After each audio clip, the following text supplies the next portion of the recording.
کہیں کہ ہمارا رب اللہ ہے، پھر اس پر جم جائیں۔ ان پر فرشتوں کا نزول ہوتا ہے، نہ کوئی غم کرو نہ خوف، خوشیاں مناؤ جنت کی جس کا تم سے وعدہ کیا گیا تھا۔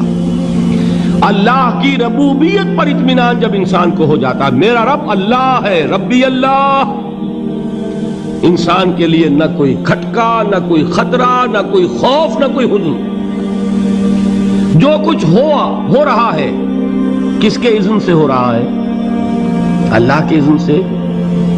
اللہ کے اذن کے بغیر پتا تک نہیں ہلتا۔ یہ کوئی اندھا بہرا مادہ نہیں ہے جس سے مجھے کوئی خوف ہو۔ اندھا بھینسا چلا آ رہا ہو اس سے تو ڈرنے کا ہر انسان کو ڈرنا چاہیے، نہ معلوم کس کو ٹکر مار دے۔ لیکن نہیں، اس کائنات کو چلانے والا ایک سمیع و بصیر خدا ہے، وہ جو میرا دوست ہے، میرا ولی ہے۔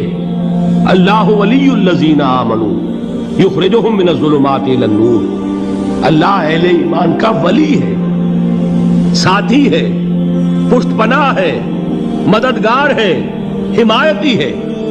بتائیے جسے یقین ہو جائے کہ اللہ میرا مددگار، اللہ میرا محافظ، اللہ میرا پشت پناہ، اللہ میرا حمایتی، اس کے لیے کوئی خوف ہوگا؟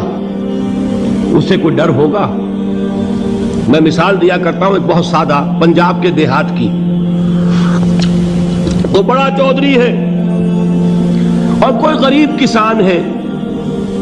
اس غریب کسان کے جانوروں کو ہر وقت اندیشہ ہوگا چوری کا، کوئی میری بھینس کھول کر نہ لے جائے، کوئی میرا بیل کھول کر نہ لے جائے۔ لیکن جس کے بارے میں یہ سب کو معلوم ہو کہ وہ جو بڑا چودھری ہے وہ اس کا دوست ہے، اس کی بچیا کو کوئی خوف ہوگا؟ اس کی بھینس پر کوئی ہاتھ ڈالے گا؟ اسے کوئی اندیشہ ہوگا؟ نہیں۔ کیوں؟ کہ وہ بڑا چودھری، بڑا اس کا یہاں کا سردار، جاگیردار، سب کو معلوم ہے وہ میرا دوست ہے، کوئی میرے خلاف اقدام نہیں کر سکتا۔ اس دنیا میں یہ چھوٹی سی بات اگر آپ کے دلی اطمینان اور سکون کا باعث بن سکتی ہے تو ذرا تصور کیجئے۔ میں لفظ تصور استعمال کروں گا صرف اس لیے کہ اس کا ہم جس کو کہتے ہیں ادراک اور شعور کر نہیں سکتے، اگر کے ساتھ کر سکتے۔ اگر یقین ہو کہ اللہ میرا مددگار اور یقین ہو کہ اللہ ہر آن میرے ساتھ ہے، پھر کوئی خوف؟ کس کا خوف؟ کوئی شے اللہ سے بالا تر ہے؟ کوئی قوت اس سے زیادہ طاقتور ہے؟ کوئی اس کے ارادے کو بدلنے والا ہے؟ کوئی اس کی مشیت کے آڑے آنے والا ہے؟ یہی بات ہے جو حضور نے فرمائی۔ یہ ایمان کا حاصل ہے لب لباب،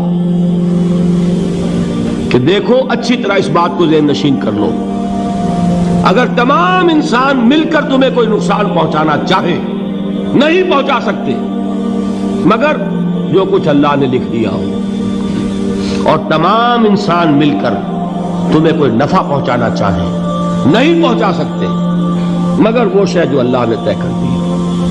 آپ پھر میں کہوں گا ذرا طاری کیجئے، اسے فرض کیجئے، اسے سوچئے۔ اگر اس حدیث پر ہمارا دل ٹھکا ہوا ہو تو کسی سے ڈر ہوگا؟ یہ مجھے نقصان نہ پہنچا دے، یہ میری رپورٹ خراب نہ کر دے، یہ میری انکریمنٹ نہ رکوا دے، یہ میرا یہ نہ بگاڑ دے، یہ میرے یہ نقصان نہ پہنچا دے۔ اس کا ڈر، اس کا ڈر، اس کا خوف، اس کی خوشامد، اس کے لیے جا کر طرح طرح سے اپنی عزت نفس کو ذلیل کروانا اس کے سامنے، یہ سب کچھ کیوں کرتا ہے انسان؟ جب سمجھتا ہے کہ اس کے ہاتھ میں میرا کوئی نفع ہے، اس کے ہاتھ میں میرے لیے کوئی ضرر ہے، یہ مجھے کوئی غضب پہنچا سکتا ہے، یہ مجھے کوئی نقصان پہنچا سکتا ہے، یہ میرا کوئی کام بنا سکتا ہے، یہ میری کوئی ضرورت پوری کر سکتا ہے، اسی کا نام شرک ہے۔ جہاں آپ نے یہ سمجھا کہ غیر اللہ کے اندر کوئی طاقت موجود ہے وہی شرک ہے۔ بتوں سے تجھ کو امیدیں، خدا سے نومیدی، مجھے بتا تو صحیح اور کافری کیا ہے؟ شرک تو یہ ہے جس پر بھی تمہیں یہ خیال ہے، کلمہ ہے یہ کلمہ سوم، لا حول ولا قوت الا باللہ، ذرا اس پر دل کو کبھی اگر آپ تصور کریں، پھر فرض کریں، دل ٹھک جائے، اس پر کوئی طاقت نہیں۔ یہی بات تھی جو شیخ عبد القادر جیلانی رحمۃ اللہ علیہ نے اپنی وصیت میں اپنے بچے سے کہی. 11ویں دینے والے ہیں، لیکن حضرت شیخ عبد القادر جیلانی کی وصیت اور تعلیمات کو کتنے لوگ ہیں تم جانتے ہو؟ یہ جن مقامات تک پہنچے ہیں وہ کس چیز کی بدولت پہنچے ہیں؟ انہوں نے جو پیغام دیا وہ کیا تھا؟ اے میرے بچے، جس طریقے سے قرآن مجید میں حضرت لقمان کی نصیحتیں جو ہے نقل کر دی گئی ہیں، میں یہ عرض کروں گا بالفرض اگر قرآن حضرت عبد القادر جیلانی کے بعد نازل ہوا ہوتا تو شیخ عبد القادر کی یہ نصیحتیں بھی قرآن میں درج ہوتی. اتنی اونچی نصیحتیں ہیں. اے میرے بچے، اس حقیقت کو ذہن نشین کر لے، لا فاعل فی الحقیقت ولا مؤثر الا اللہ. اس کائنات میں نہ کوئی فاعل حقیقی ہے نہ مؤثر حقیقی ہے سوائے اللہ کے. کسی شے میں کوئی تاثیر نہیں اگر اللہ نہ چاہے. آگ جلا نہیں سکتی اگر اللہ نہ چاہے. پانی ڈبو نہیں سکتا اگر اللہ نہ چاہے. زہر ہلاک نہیں کر سکتا اگر اللہ نہ چاہے. کوئی چیز فائدہ نہیں پہنچا سکتی اگر اللہ نہ چاہے. تو در در پہ کیوں سر جھکاتے ہو؟ در در پر کیوں جبیں سائی کرتے ہو؟ سب کے سامنے کیوں ہاتھ پھیلاتے ہو؟ ایک اللہ سے مانگو. ایک اللہ کے سامنے زمین پر اپنی جبین رکھو. لا فاعل فی الحقیقت ولا مؤثر الا اللہ. نظر آتا ہے ہمیں کہ پانی پیاس بجھا دیتا ہے. پیاس بجھانے کی صلاحیت پانی میں نہیں ہے، اللہ کے اذن سے. کھانا بھوک مٹا دیتا ہے، بھوک مٹانے کی صلاحیت کھانے میں نہیں ہے، اذن رب میں. دیکھیے یہی یقین تھا. حضرت موسیٰ علیہ السلام کا واقعہ یاد کیجئے. سامنے سمندر آ گیا ہے، قوم دیکھتی ہے پیچھے کہ گرد و غبار کا طوفان ہے. معلوم ہوا کہ فرعون اپنے لشکر سمیت آ گیا ہے.